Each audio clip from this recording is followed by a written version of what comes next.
Welcome back to the deep dive.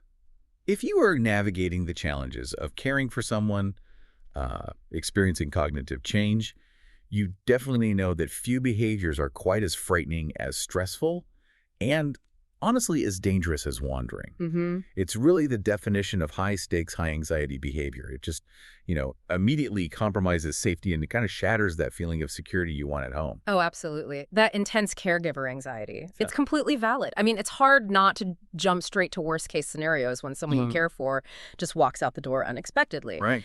But what we're really diving into today is a fundamental shift in perspective. Thinking about it differently. Correct. Instead of seeing wandering as just confusion, maybe, or like a deliberate attempt to escape, our mission here is to try and understand its function. We're using the principles of applied behavior analysis, or ABA, which are incredibly powerful and practical here. Exactly. So we're looking beyond the surface action, the actual walking out the door, and trying to focus entirely on the underlying why. And the idea is, if we can become like behavioral detectives and figure out that root cause, then we could use these ADA strategies. Strategies focus not just on locking doors, but on prevention, safety, and maybe most importantly, keeping that compassionate connection. That's the goal. And to really illustrate this shift, this conceptual change, let's talk about a key case study that comes up a lot in the research, the story of Mr. S. Right, Mr. S. I remember reading this. This was the classic scenario that causes so much stress, wasn't it? It really was. Every single day, like clockwork, he'd get his coat, his keys, and head for the door around 5:00 p.m. 5 p.m. Okay. And his wife was, well, understandably, just in a constant state of panic. She put alarms on the doors, tried hiding his coat. Yeah. And whenever she saw him reaching for that door, she'd react, shouting, "Stop! Where are you going? You live here!" That kind of thing. Which feels like the instinctive thing to do, right? But it didn't work. Well, the problem was those interventions, the shouting, even the alarms, they just created this confrontation every single evening. The alarms, yeah, they alerted her, but they didn't actually reduce his urge to leave. They just seemed to heighten the anxiety and the conflict for both of them. So she was dealing with the immediate consequence, the conflict, but not really getting at the antecedent, the trigger. Exactly. You hit it. And this next part in the source material, this was the real aha moment for me. Mr. S wasn't just running away because he was confused at where he lived now. He was operating in a different reality, wasn't he? Precisely. That's the key insight. You look at the clock, 5:00 p.m. What was that time triggering for him? Okay. It was the exact cue, the antecedent, for his 40-year routine of clocking off work and heading home. 40 years. Wow. Yeah. Decades of ingrained habit, muscle memory, driving that specific behavior at that specific time. Wait a minute. So the act of leaving wasn't just confusion. It was a routine firing off. That feels like a huge difference, because if it's a routine, you can anticipate it. You can potentially redirect it. Right. And that is the core ABA principle right there. Wandering isn't random. It's almost certainly not defiance. It's a behavior with a function. Okay. It's being driven by something, maybe a missing cue in the current environment, or an unmet need, or like with Mr. S, a cue from the past. The time of day was acting like a prompt for his old life. And once you understand that specific why, you can stop reacting with, sheer panic and start proactively managing it safely, compassionately. Okay, so step one is becoming that behavioral detective. But how do we figure out the function systematically? I mean, going home from work is one reason, but there must be others, right? Oh, absolutely. You're right. Before we even think about restricting movement, we have to try and pinpoint what triggers that urge to walk. What's the antecedent? The sources generally categorize the underlying functions of wandering into 4 main types. 4 functions. Okay, let's try and break those down. Maybe we can think of a common scenario for each one, something a listener might recognize. Great idea. Let's do that. Okay, so function number 1 is escape. Escape. Okay, so maybe I see my dad trying to leave the living room whenever the grandkids visit, and it gets loud. Or when the TV volume is up. Is that escape? That's a perfect example, yes. Escape means leaving a situation that feels unpleasant. It could be too noisy, too chaotic, maybe too crowded. Sensory overload. Got it. So if you notice the wandering consistently happens during those peak activity times, escape is a very likely function. Okay, makes sense. What's number 2? Number 2 is attention. Attention.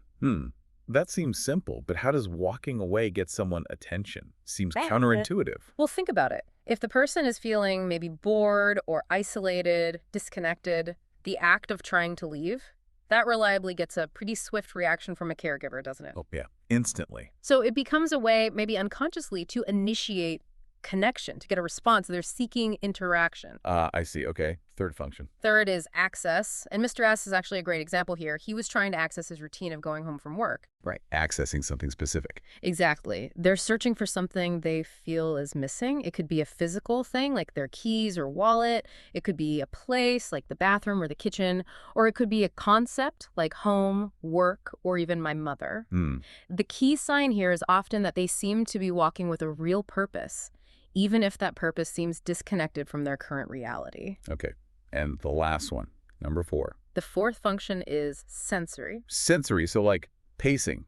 If someone is just walking back and forth, maybe not really trying to go anywhere specific. Precisely. This is often about fulfilling a neurological need, a need for physical movement, for stimulation. Some people just need to move their feet, to pace, to engage their body. Right. And trying to restrict that need, just telling them sit down, can actually backfire. It leads to frustration, maybe agitation, which can paradoxically increase the wandering or other behaviors. Okay. This framework, escape, attention, access, sensory, feels really helpful. It's like the moment you can put a name to why it might be happening, it feels less chaotic. It does. It gives you a starting point. And once you've done that detective work, you know which function seems most likely.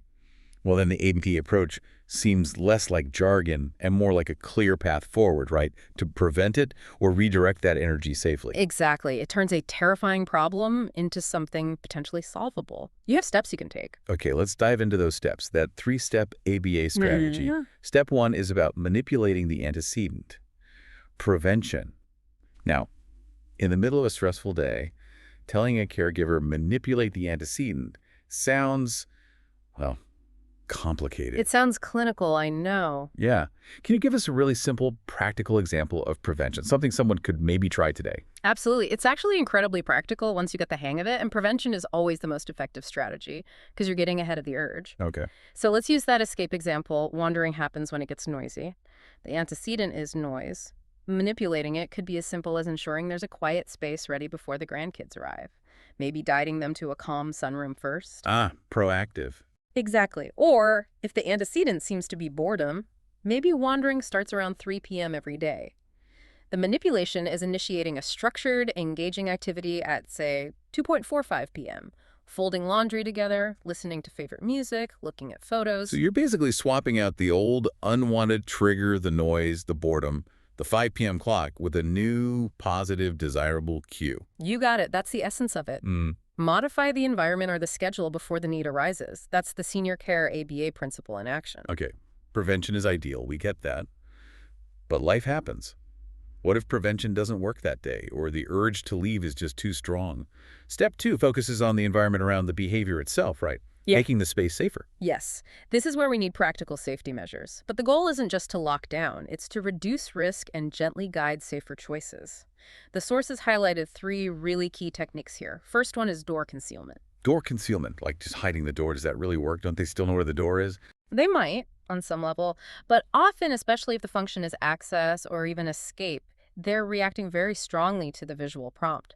Seeing the door handle, the outline of the door, it triggers that path. Okay. So concealment means using things like large decorative curtains over the door, or big decals that make the door look like a bookshelf, even mirrors. Mirrors. Yeah. The idea is to literally remove or disguise that immediate visual cue. If the exit isn't screaming, "Exitate," sometimes that antecedent, that trigger, just doesn't fire as strongly. Wow, that's actually really clever. It uses the cognitive change itself to help with safety. Okay, what about actual locks? Physical barriers. Right. That brings us to the second technique. Sequential locks. Now, we're not talking about deadbolts that trap someone, which absolutely increases distress and is unethical. Okay, good. We mean things like simple chain locks placed high or low, or maybe 2 simpler locks that need to be operated in sequence, like a slide bolt up high and another down low. Why sequential? It creates a necessary behavior chain to get the door open. It adds a step or 2. It slows the process down. And crucially, it buys the caregiver maybe 5-10 vital seconds. Seconds to react calmly? Exactly. That tiny delay can be the difference between a panicked chase down the hall and a calm intervention. It gives you breathing room. Makes total sense. Okay, and the third environmental strategy. You said it addresses the sensory function. Yes, that's safe looping. If the main function seems to be that need to just move, to pace, well, you need to provide a safe way to do that. So instead of trying to stop the pacing, You enable it safely. Design an open walking loop indoors, maybe around a sturdy dining table, through a clear hallway and back. Even a designated safe path in a secure garden area if possible. and the key is no dead ends. Exactly. Keep it clutter-free, well-lit, and avoid dead ends, because getting stuck at the end of a path can trigger anxiety or frustration. Let the pacing happen, but channel it safely. Okay, environment secured. Now, step 3. The consequence. And you stressed the goal is reinforcement, not punishment. So if the person does start wandering, how do we react effectively without causing more conflict? Yeah, this is critical, and it often means fighting our own instincts. When panic hits, the immediate reaction, the sort of wrong approach, is often, no, stop, don't go out there, the door's locked. Right, firm voice, maybe grabbing their arm. Exactly. But what does that do? It dramatically ramps up anxiety. It might even validate their feeling that they should be trying to leave. It just reinforces conflict and distress. That sounds exhausting for everyone. So what's the right approach? The right approach starts with acknowledging the likely need behind the behavior. You shift your tone from panic or anger to calm validation. Okay. So instead of just restricting, you might say something like, I see you needed to move your feet. Let's walk over to the window together and look outside. Or, are you looking for something? Let's check the kitchen together. So you're validating the urge, but redirecting the energy. Precisely. You redirect it safely. And because you're acknowledging that need to move or that search, you're actually reinforcing safe engagement, connection, instead of conflict. That validation piece. Yeah. Shifting from opposing them to understanding the need, that feels like the absolute core of it. It really is the emotional pivot. And we see just how powerful this is when we look back at the Mr. S story. How it resolved. Right. His wife figured out the antecedent, the 5 p.m. time to go home routine. And then she used that for step 1, prevention. She did. She introduced a new positive antecedent. She started preparing his favorite snack, maybe putting on his favorite music, right around 4:45 t.m. Getting ahead of the 5 p.m. trigger. She effectively replaced that decades-old cue to go home with a new, structured, positive cue. Stay here, connect, enjoy this. And when he stayed, She reinforced it. Calm, pleasant conversation, sharing the snack, positive attention. and the result was pretty amazing, wasn't it? Incredible. Within about a month, that 5:00 p.m. time slot transformed. It went from being a time of confusion, panic, and danger to being a time for connection and comfort. The wandering urge related to that specific trigger just faded. Wow. That shift from panic to peace, that has to be the ultimate goal, the most rewarding outcome of using this whole ABA approach. It really is. It's true caregiver empowerment. It shows that you can restore some predictability, some calm, even in very challenging situations. Which brings us right back to the listener. Yeah. How can they become that behavioral detective for the person they care for? How do they start tracking these patterns without it feeling overwhelming? Yeah, that's key. The sources offer a really simple but effective framework for this. Think of it like a mini caregiver's corner log. You just need to observe and jot down answers to 3 basic questions over a few days. Okay, 3 questions. What's the first one? First, when does it happen? Pretty simple. Is it tied to a specific time, like Mr. S at 5 p.m.? Or does it happen after a certain event, maybe after meals or after a visitor leaves or when the mail arrives? Just note the timing. Okay, when? Second question. Second, what happens right before? This is your clue to the antecedent. What was going on just before the wandering started? Was there a sudden loud noise? Did they seem restless or bored? Were they looking for something specific, like their keys? Got it. What happens right before? And third. Third, where are they trying to go? Or where do they seem to be trying to go? This points towards the function. Are they always heading for the front door? Or towards the kitchen? Maybe towards a room they associate with a past routine, like an old home office? When, before, where? Okay, that feels manageable. It is, and logging even just those simple, observable patterns is so important because, as we saw with Mr. S, predictability drastically reduces panic for everyone involved. If you know 5 p.m. is a potential trigger time, you can prepare. You regain some control. And this framework probably helps address some of those tough ethical questions families grapple with, right? Like balancing safety with not wanting to feel like they're imprisoning someone. Exactly. What the research strongly suggests is that while safety is paramount, just resorting to total restriction, physically blocking someone constantly, tends to backfire. It increases anxiety, agitation, sometimes even aggression. So the solution isn't just locks. No. The better solution is usually a combination. Gentle safety barriers like the door concealment, the sequential locks combined with providing structured, supervised ways to meet that underlying need to move or engage. You don't want to suppress the need, you redirect it safely. And thinking about caregiver stress, Mm. which is just immense in these situations. Yeah. It sounds like the very act of logging these patterns, setting up those cues, the snack time, the music, the safe walking loop, that itself must reduce anxiety. Hugely. Because you shift from constantly reacting, constantly be on edge, to anticipating. You're proactive, not just reactive. That restores a sense of control, which is vital for the caregiver's own well-being. Absolutely. One final point, though. When is it time to seek more help? That's an important caveat. While these ADA strategies are very effective for many, the sources are clear. If wandering becomes very frequent, if it leads to dangerous situations, or if it's causing significant distress to the person or the caregiver despite these efforts, that's the time to consult a professional, someone familiar with aging, behavior, and cognitive change. Okay. Good reminder.